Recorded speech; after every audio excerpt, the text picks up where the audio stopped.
Hello viewers, welcome back to my channel women's world మగవల ప్రపంచం. ఎలా ఉన్నారు అందరూ? నేనైతే చాలా బాగున్నానండి. మీరందరూ కూడా బాగుండాలని మనస్ఫూర్తిగా కోరుకుంటున్నాను. ఈ వీడియోలో మనము తమలపాకుపై దీపం వెలిగిస్తే కలిగే లాభాలేంటో తెలుసుకుందాము. ఇంకెందుకండి ఆలస్యం, మరి వెళ్ళిపోదాం పదండి వీడియోలోకి. Let's get into the video. తమలపాకులపై దీపాన్ని వెలిగించడం ద్వారా ఏర్పడే శుభ ఫలితాలేంటో తెలుసుకుంటే ఆశ్చర్యపోతారని ఆధ్యాత్మిక పండితులు అంటున్నారు.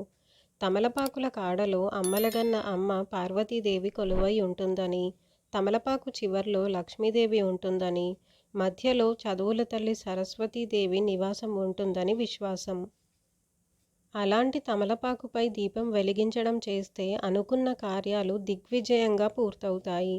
తాజా తమలపాకులు 6ని తీసుకోవాలి. ముఖ్యంగా తమలపాకు చివర్లు విరిగిపోకుండా తాజాగా ఉండేలా చూసుకోవాలి. చివర్లు లేని తమలపాకులను ఎప్పుడూ పూజకు ఉపయోగించకూడదు. అయితే ప్రస్తుతం దీపం కోసం మనం తీసుకునే తమలపాకుల పై కాడను తుంచుకోవాలి. అలా తుంచిన 6 ఆకులను నెమలిపించం వలె పూజ గదికి ముందు ఉన్న ఓ టేబుల్పై సిద్ధం చేసుకోవాలి.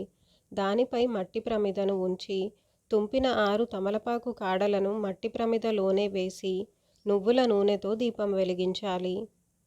అలా నువ్వుల నూనెలో ఉన్న తమలపాకు కాడల నుంచి మంచి వాసన వస్తుంది. ఈ వాసనను పీల్చడం ద్వారా ఆరోగ్యానికి మేలు చేకూరుతుంది. పాజిటివ్ ఎనర్జీ లభిస్తుంది. సుఖ సంతోషాలు చేకూరుతాయి. అనుకున్న కార్యాలు దిగ్విజయంగా పూర్తవుతాయి. Thanks for watching my video.